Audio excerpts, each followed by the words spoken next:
Loners can be described as people that prefer their own company over the company of others.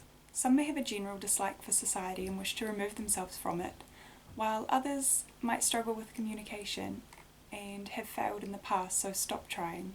For me personally, it's a combination of all of those things. But also, I just enjoy being alone and enjoy my own company.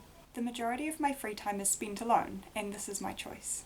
Being alone gives me a chance to relax and recharge my batteries, which is also part of being an introvert, which is not the same thing. But can I still consider myself a loner if I'm not completely shutting myself off from other people, even when I'm alone? I spend my alone time watching YouTube, reading and writing, which are all based around human interaction. If I was a true loner, wouldn't I disconnect myself from other people as much as possible? Wouldn't I spend my free time camping in the wilderness, away from all other people, radio, TV, podcasts? It seems to me that some loners do want human interaction. We just have lost faith in ourselves to be able to do it. Maybe it's just my own insecurities holding me back from having real life connections. There is work that we can do on ourselves to feel like being alone isn't the only solace we can find in this world.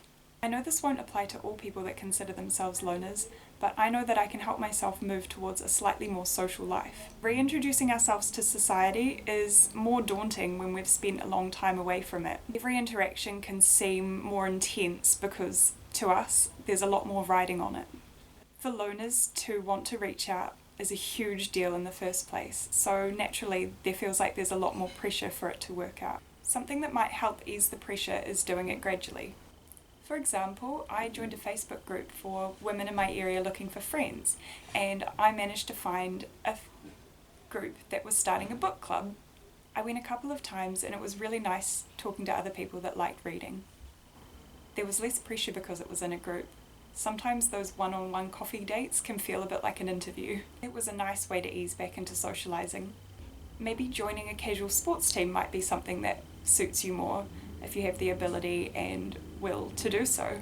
Just because you haven't played sport in a while, or anything for that matter, doesn't mean you can't start up again. If you put a focus on the activities rather than making friends, the friendships actually might come a lot more naturally. I know that I will always feel happier alone, and there's nothing wrong with that, even if I do make some friendships this year. I'd love to hear if you consider yourself a loner, and whether you plan to spend your life alone, which is totally fine, or whether you're trying to look for friends but just don't know how. Thanks for watching.